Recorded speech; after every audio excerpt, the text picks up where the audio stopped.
Welcome to episode number 166 of the Northern Miner Podcast, a special holiday edition, and so a Merry Christmas and a Happy Holidays to everybody out there, mining and non-mining people all around the world. And my name is Adrian Pocobelli. I am online editor for the Northern Miner. I am broadcasting from London, not too far away from where we host the Canadian Mining Symposium. I'm here with my girlfriend, and we're visiting her family. So it is a very fun, interesting, special place to broadcast from. And I was telling Inez that everybody has to go to London once for Christmas in their life. This is definitely a Christmas city. I mean, there's a building that is like an advent calendar. So that is quite special. They're just unbelievable lights. If you look on YouTube, you'll see what I'm talking about. It is probably the most decorated city I've ever been to for Christmas. And you walk down those very expensive streets with Gucci and Bulgari and everything, Hermes. And Stella McCartney's, her store is just spectacularly lit up. So everybody, just keep that on your little bucket list there, because that is well worth the visit. So it's Christmas Eve. I'm reading Dickens' A Christmas Carol, which is the second year in a row, actually maybe the third year in a row I've been doing that. That's my Christmas read. And Dickens, it's a spectacular writer, of course. And I took a break from Jules Verne, which is what I was reading before. I was reading 20,000 Leagues Under the Sea for the first time. So I'm taking a break from that for the timing of the Christmas read here, and then I'll go back to that. And I was just thinking to myself earlier, if you're looking for another little special gift for a miner in your life, Journey to the Center of the Earth by Jules Verne. It's a page turner. I read it about 10 years ago. It was the first Jules Verne I'd ever read. And I read it while I was taking the bus to my graphic design project manager job at a little digital agency I started at. People can say, oh, Jules Verne, I read that as a kid. Samuel Beckett, it's like if you do a little Google search on Samuel Beckett's top favorite writers, Jules Verne is right up there in the top 10. So Jules Verne needs no defense from me or Samuel Beckett or anybody else, but just for those who might think that's just for the kids, no, Jules Verne, and there's a lot of science in it as well. So, which brings us back to our podcast here. So it's a good gift for the miner in your life. It's not the perfect gift for the miner in your life. That's the art and humor of John Kilburn, cartoons from the Northern Miner.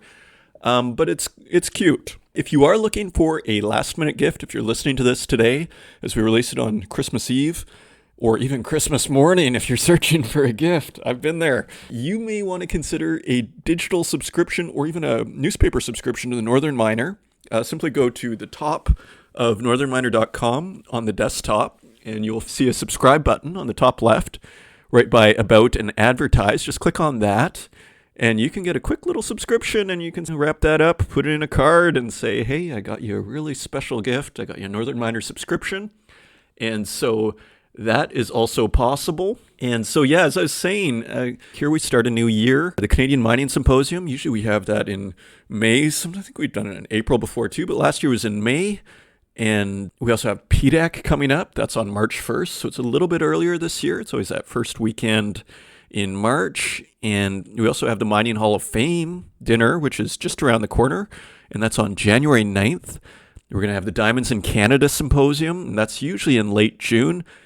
And, before you know it, we'll be back at the Progressive Mine Forum, and we'll do it all over again. That's what we're going to feature here. It was a really cool presentation from the Progressive Mine Forum. Matt Sachs, who's given speeches twice at the Progressive Mine Forum, he's COO for Peak Power, and he has a really interesting company that he's a part of that helps basically find efficiencies where government and business intersects in relation to energy usage. So apparently, he says in this presentation that because of the extra cost that you pay when you are using energy at peak power, that crazy as this sounds, 8 hours of the year can account for 75% of your electricity bill. How crazy is that? Your annual electricity bill. Maybe I misheard.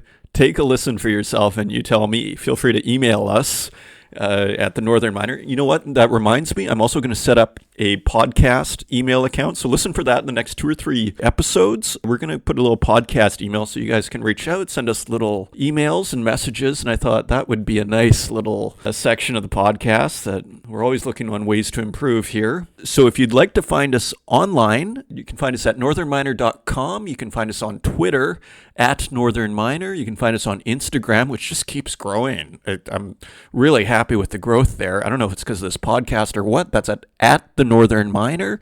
And you can also find us on Facebook, LinkedIn, and YouTube. Before we get to this episode's news stories, I would like to once again thank our sponsors, Nevada Copper, and we are going to feature a 4th and final installment of their Nevada Copper project. We are talking to Nevada Copper's Chief Commercial Officer, Mark Wall, and he told us about the team in this episode. So listen closely. It's very interesting what's going on there.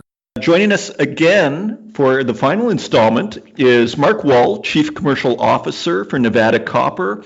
And Mark, thanks again for joining us. Tell me about the team. What are we working with? Who's running this show? Thanks, Adrian. Great to be here. We are indeed very fortunate to have a tremendous team. On our board, we have our chairman, Stephen Gill, who is very experienced in the capital markets. We have our lead independent director, Tom Albanese, very well known, formerly the CEO of Rio Tinto, also Vedanta, on the board of several companies. Tom Albanese is a very well respected, very experienced person in the mining industry. We have Michael Brown out of South Africa, a very experienced underground miner. We have Ernie Nutter out of Toronto, very experienced in the capital markets, a tremendous board. And then in management, we have our CEO, Matt Gilly, formerly the CEO of the Palabora company, a Rio Tinto subsidiary in South Africa, the COO of Oyu Tolgoi, one of the largest copper mines in the world for Rio Tinto, the Chief Technical Officer for Barrick. He is a very, very experienced person. David Swisher, our Operations SVP, Bram Yonker, our CFO. We have a truly wonderful team that I feel very proud to work with. Excellent. That does sound very impressive. And how about yourself? How long have you been with Nevada Copper? I joined Nevada Copper in mid-2018. I was formerly the Senior Vice President of Operations for Barrick, based out of Toronto.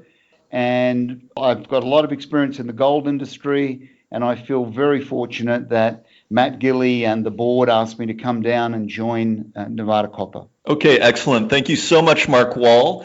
We appreciate the information. It's all very interesting, and we wish you guys the best of luck. Adrian, very much appreciated. Thanks for your time. And turning to the website, we have a big story on Nemaska Lithium, and this was a contribution from Cecilia Jamasmi from mining.com. We feature some of their stories here on the Northern Miner, their sister publication. And Nemaska Lithium files for creditor protection amid market glut. And you may remember Nemaska Lithium from our battery metals panel, which occurred, I believe, 3 episodes ago or so. And Guy Bourassa, CEO and president of Nemaska Lithium, was lamenting the fact that there wasn't enough, basically, support for lithium processing in North America. And that this was basically giving everything away to China, and who now dominates every stage of the lithium processing cycle. So here we go. December 23rd, Nemaska Lithium files for creditor protection amid market glut. I'm going to read a few paragraphs here. Canada's Nemaska Lithium has filed for creditor protection following attempts over several months to find new investors and continue operations. The Montreal-based company is trying to avoid becoming the latest victim of an oversupply of the metal needed in the batteries for electric cars and high-tech devices, which has squeezed the market this year.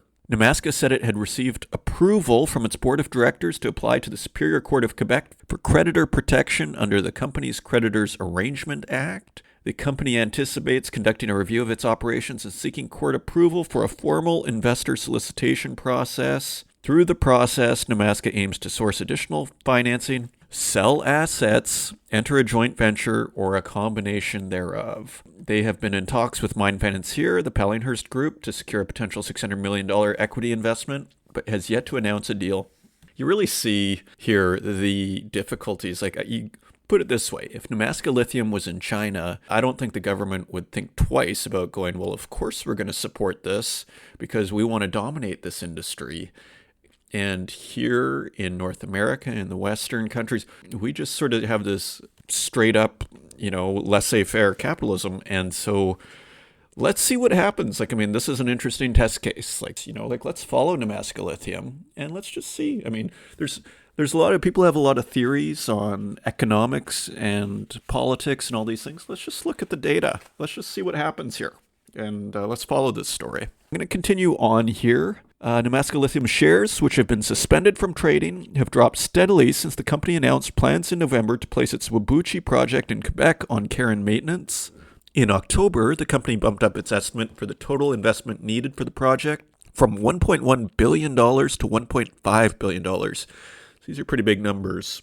As proposed, Whabouchi contemplates an open pit and underground mine northwest of the municipality of Chibougamau, as well as a processing plant in Shawinigan. The mine would have a production capacity of about 3,000 tons per day over an estimated mine life of 26 years. I'm just going to scroll down a bit. The main factor behind the price slump is the avalanche of new supply that has hit the market over the past year, triggered mainly by mine expansions and a cut in government subsidies for purchasers of electric vehicles in China. Yeah, and then there's quite a bit more on that, so you can read that on northernminer.com, also on mining.com, and yeah, so that's the latest with Nemaska. And a sad Christmas story there. We have a bit more on the M&A front. Anglo Gold Ashanti and IAMGOLD to sell stakes in Sadiola mine in Mali. South Africa's Anglo Gold Ashanti and its joint venture partner IAMGOLD are selling their 82% stake in the Sadiola mine in Mali to Australia's Allied Gold for $105 million. The mine, IAMGOLD's founding asset and one of 3 properties Anglo Gold Ashanti put on the chopping block this year, is also owned by Mali's government, which has an 18% interest. West Africa and Mali, I mean, this is, there's Burkina Faso where we've seen some very serious security issues. One has to wonder, surely this is a factor in going through these CEOs' minds. I'm just speculating here, but if I was a CEO of one of these companies, I would maybe be considering getting rid of these projects.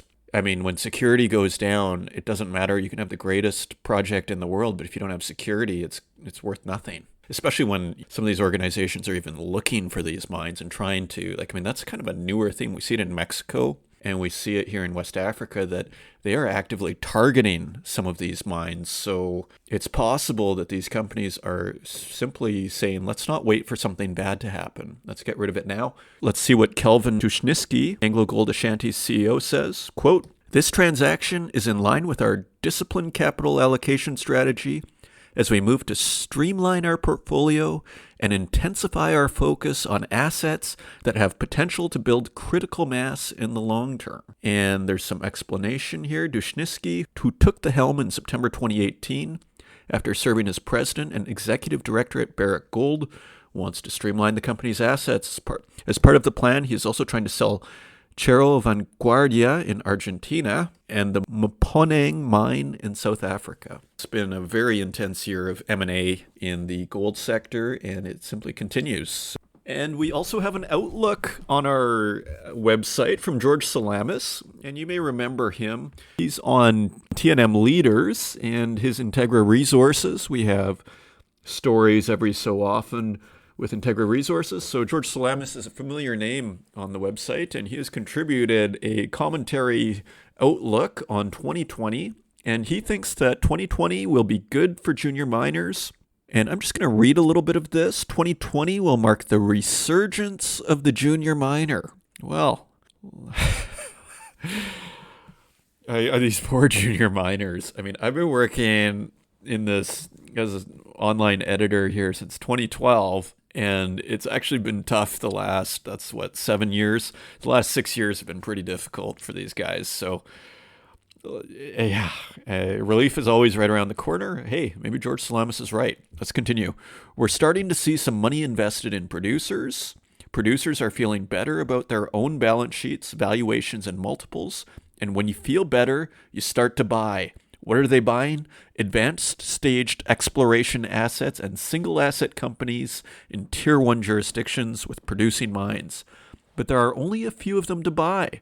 Once again, scarcity reigns. Here's why it's going to be good for a junior miner in 2020. And he gives quite a few reasons, but the first is deals, deals, deals. The M&A we have witnessed in 2019 can be boiled down to mostly financial and technically burdened current and past producing mines. The senior producers have a stronger valuation multiple than the mid-tiers, and the mid-tiers have a better valuation multiple than the junior producers, and so on down the beaten up advanced explorers where the valuation discrepancy is glaring. The deck is stacked in favor of M&A, and the stars are aligning between producers and advanced explorers and developers. Adding fuel to the fire and coming to a theater near you as a rerun, we will start to see investors demanding growth from the CEOs managing these gold producers. We've seen this movie before in the last cycles, and we'll see it again. So, a little bit of optimism, a nice sort of happy Christmas story.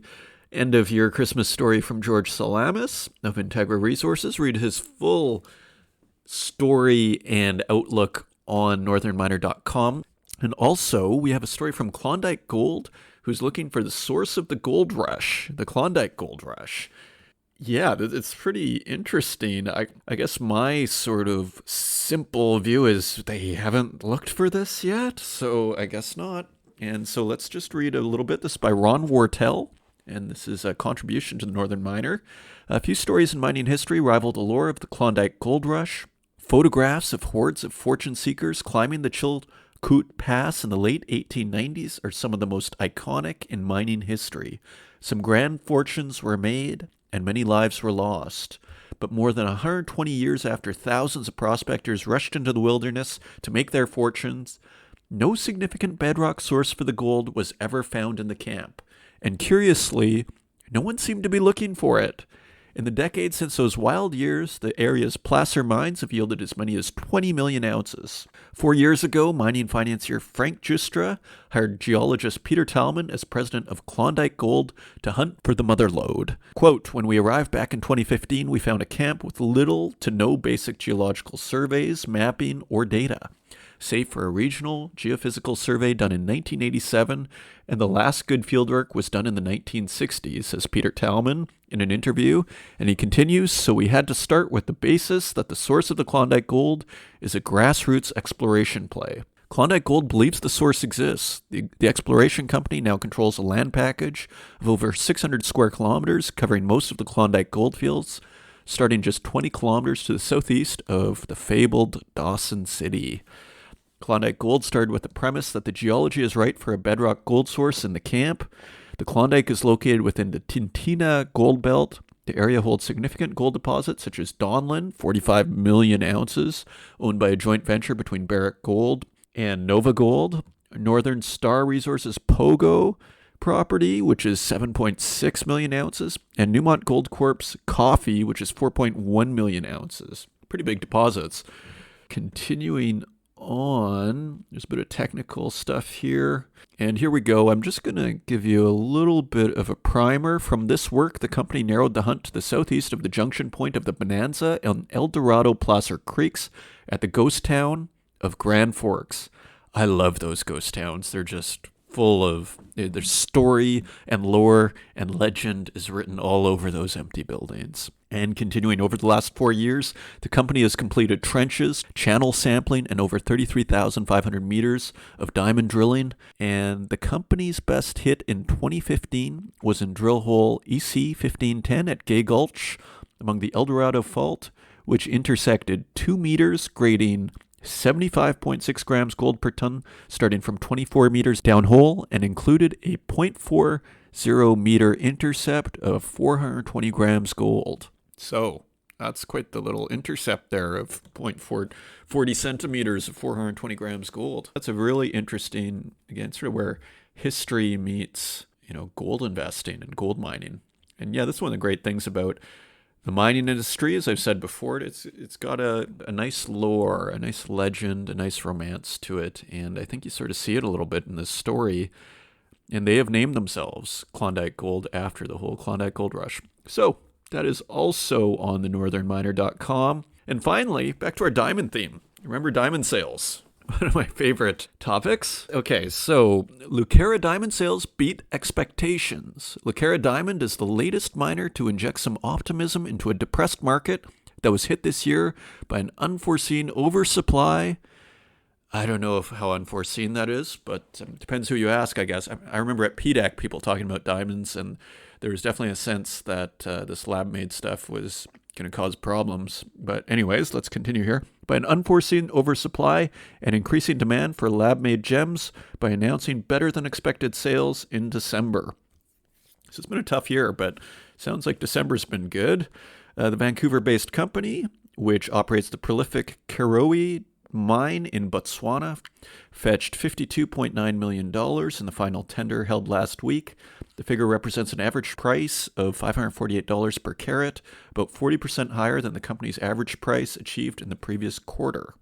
I don't always mean to be critical but I mean, is this Christmas sales? I mean, this is December sales by announcing better than expected sales in December. I mean, so I would prefer to see year on year on this. But anyways, December has gone 40% higher. So that's still pretty impressive. The proceeds also exceeded expectations by 16%, Lucara said, which suggests the market for rough diamonds is finally turning a corner. A little premature, I would say. I would say this is a good sign that maybe the bottom isn't falling out. Let's continue. The December tender puts Lucara's 2019 revenue at $192.5 million, very respectable, beating the annual revenue guidance of $170 to $180 million. So Lucara's doing very well. Almost tempting to say they're on fire. They're doing so well. And we have a quote from Chief Executive Ira Thomas. Though it is too early to call a trend, prices achieved in our final sale of the year reflect a stronger, more stabilized market environment and continued strong demand for Karowe diamonds. Thomas noted that sales through Clara, its secure web-based digital sales platform, continued to increase this year as it grew its customer base well beyond expectations from 4 to 27 clients. Demand in recent online sales, Lucara noted, has now outstripped available supply, and the platform is ready to receive a larger quantity of third-party goods to support its next phase of growth. Trials with at least 2 other providers are anticipated to begin early next year, the company said. So the jury is out on this diamond situation.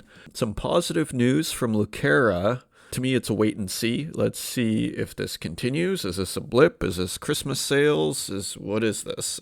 Their digital sales are very interesting, though. I mean, I think they're extremely smart because even if this, let's say the general market were to go lower, they may be quite smart in how they're approaching it by creating a digital sales platform for diamonds, which may be a nice little hedge because it's not going to disappear. And maybe you can even sell lab-based diamonds out of there. I don't know. Another interesting development in the diamond space. And with that, let's turn to metal prices.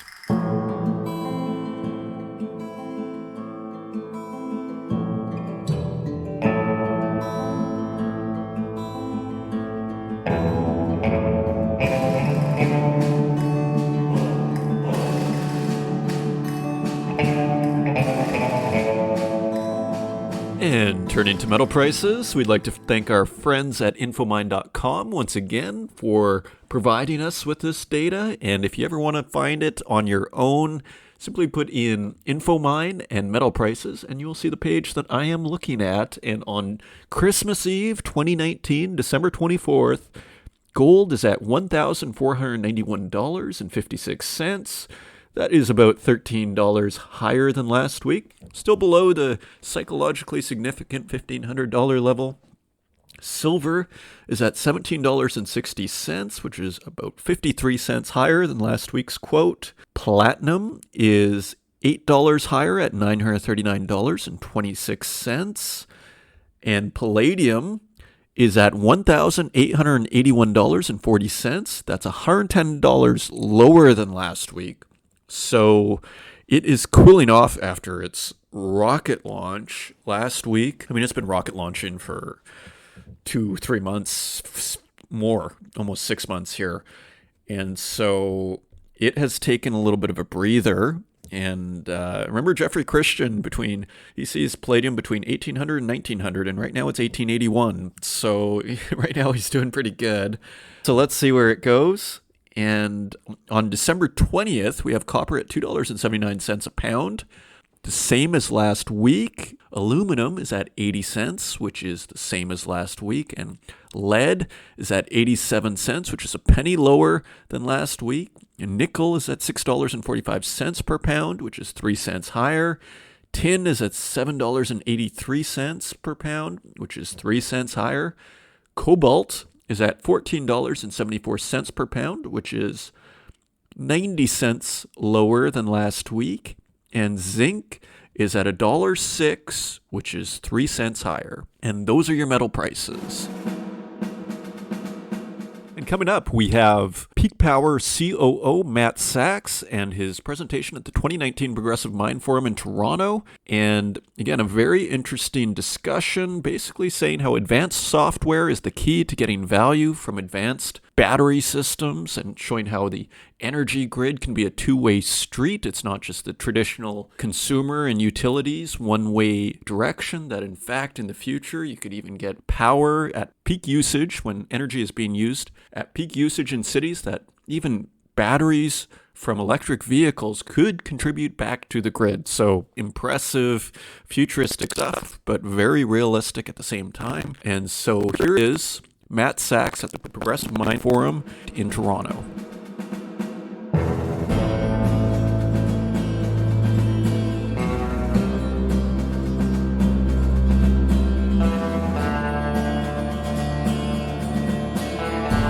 All right, thanks very much, everyone. I'm really happy to be here today. As was mentioned, I was here last year and I spoke about energy storage, basically large batteries, and how mines, especially in Ontario, are using that to reduce their energy costs. This year, I thought I'd go a little bit deeper into the tariff structures here in Ontario, but also the macro trends that are affecting energy tariffs, not just in Ontario, but around the world, and that movement towards dynamic pricing and how advanced software is actually the key to really getting the value from battery systems.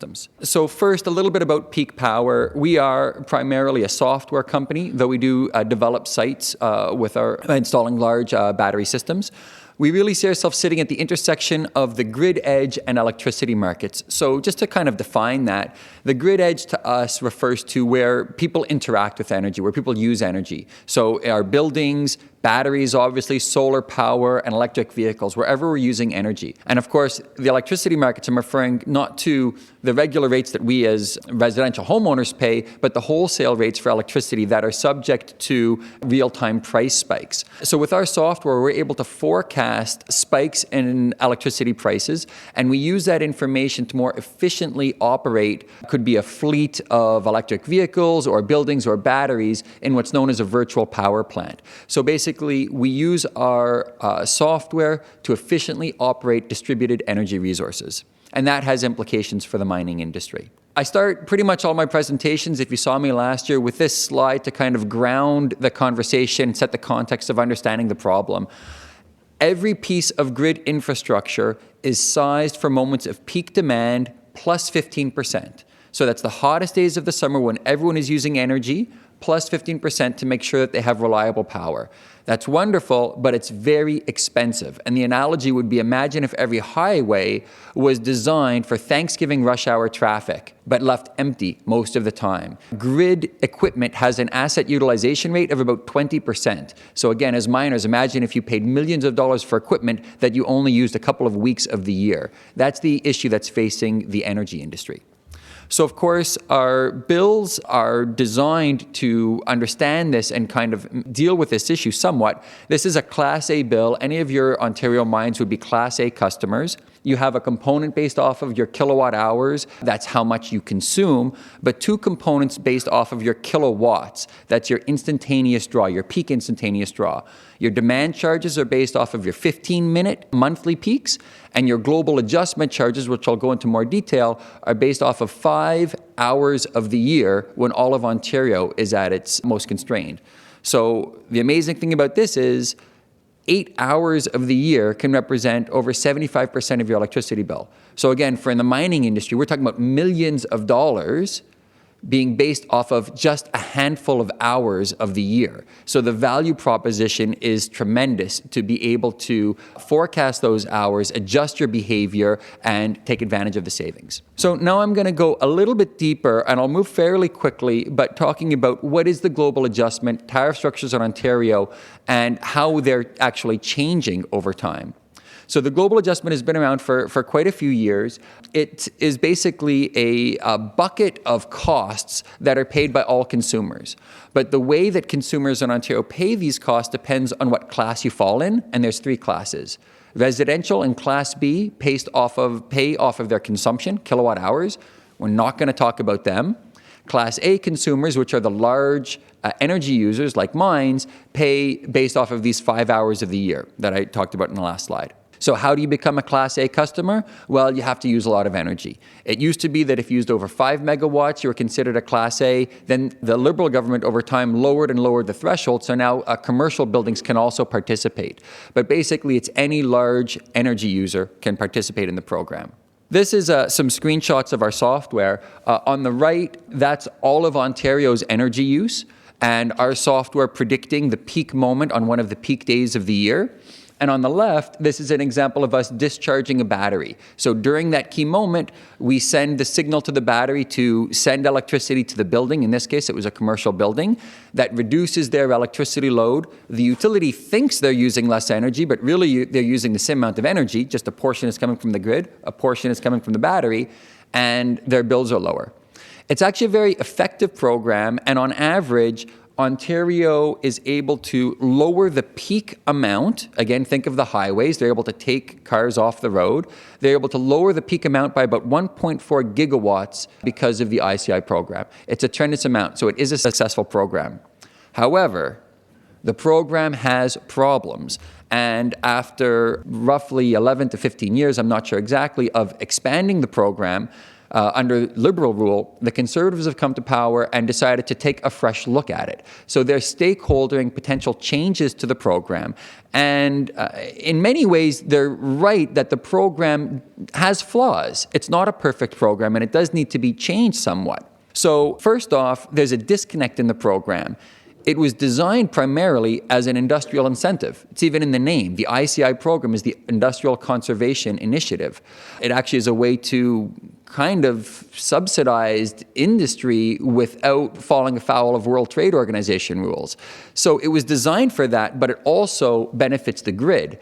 But that's a bit of a disconnect, and they don't always match up perfectly. And there are some areas where it bumps against what is the intent of this program. Probably the biggest criticism against the program is these global adjustment costs need to be paid. So it actually transfers costs from Class A customers to other customers, and then there's a question of fairness. Is it fair for other people to be paying these costs? The bucket of costs that I talked about within the global adjustment is, I don't want to say random, but it's not directly related to peak demand. If you're considering this program as a grid management program, then it should be a service where you're paying for reductions in load. Therefore, the cost should be associated with the savings generated from reducing that peak demand. But as it currently stands, it isn't designed that way. It's just this big group of costs, and it's just happens to be a benefit that we also get peak reductions from it. And then finally, the ICI program has been around since long before energy storage or batteries have been popular. It wasn't designed for batteries, and it doesn't fully value all of the services that could be provided by energy storage. So the main takeaway here is that there are changes that will be required to the program. The industry gossip, for those of you considering your investment or that have recently made an investment, is that they are not making wholesale changes. When I say they, the Conservative government is not making wholesale changes to the program. The gossip is that they are postponing any major changes till after the next election, most likely, and that they're trying to provide options so that this program will exist along with other options. But there will be changes. We just don't know what those changes look like. So let's go a step further and to say, what would a more appropriate program look like if you're not looking at it from an industrial incentive perspective? That's a political consideration. That's beyond my area of expertise or to talk about. But let's focus on a program that reduces those peaks. Again, thinking of the highway metaphor from a grid perspective. What would a more efficient program look like? Well, in our opinion, what that would look like is some form of dynamic pricing, where the price of electricity is related to the true cost during those peaks. And in many cases, that would have a locational component as well as a time-based component. Put simply, think of supply and demand. If you want to get electricity to your house in the suburbs at night, when demand is low, that should be cheaper than getting electricity to a commercial building in the center of the city during the peak hours of the summer. So we believe that with new technologies, there's ways to actually create kind of a stock market of energy to really understand the true cost of energy to provide the right price signals. So we're doing it. Our company has got government funding to develop what we believe is going to be the world's largest transactive energy pilot right here in Toronto. So this pilot has a number of components to it, but on a high level, we're taking 20 buildings. We're focusing not just on the tariff structure, the energy costs, but also trying to bring in electric vehicles. And I know that electric vehicles are also a hot topic for the mining industry, but we're looking at it in a different way. We're looking at it to say, what if you could use the battery in that electric vehicle and take charge from that battery to reduce your peaks? So we're installing two-way bidirectional charging infrastructure with this vision that the participants in the program will fill their cars at home. We're giving them a home charging system.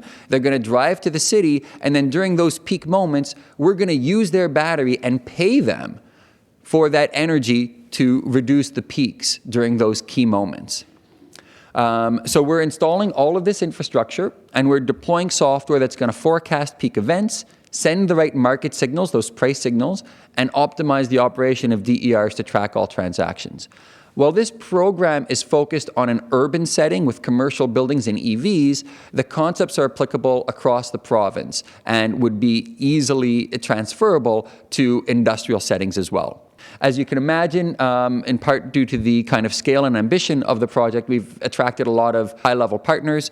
Just a few that I want to point out. The IESO, there's only one system operator in Ontario. Their vision is that they will manage the bulk generation, the nuclear generators, all the large generators, but they don't have visibility into micro generation, batteries, buildings, electric vehicles. But over time, especially with the proliferation of electric vehicles, these distributed energy resources are going to become ubiquitous and going to have a huge impact on the grid. And the ISO needs visibility into that.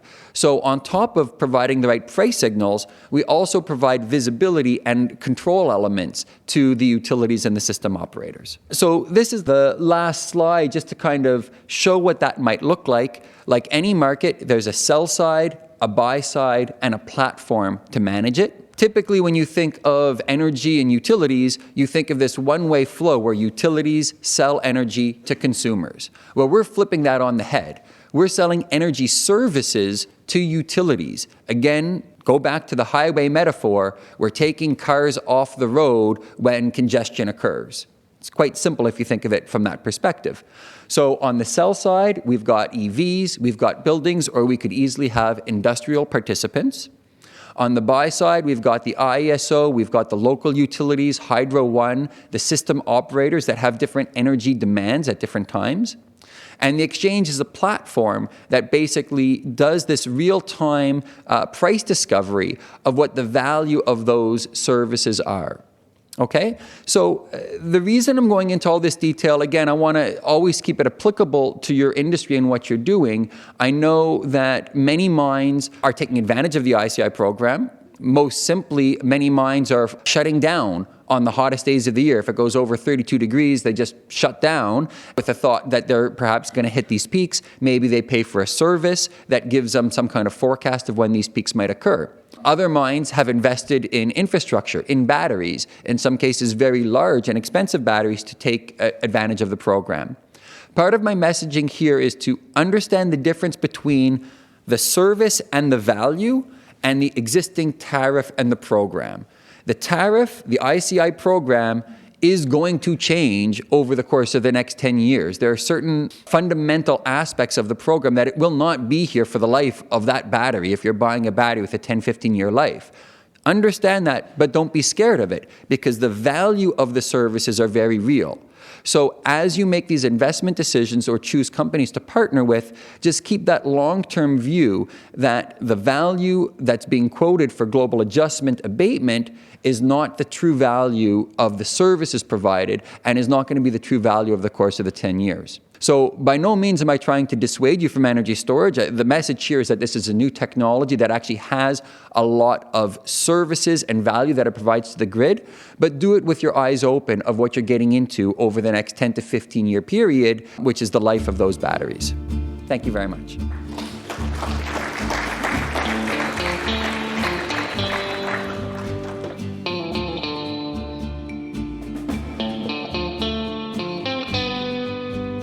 And I would like to thank you once again for joining me on this Christmas Eve holiday edition of the Northern Miner Podcast. Merry Christmas to everybody out there. Happy holidays. Feel free to review us in the Apple Podcast directory and share it with your friends. It's a great time of year. We hope you have a really great holiday, everybody out there. And until next week, have a safe and happy holiday.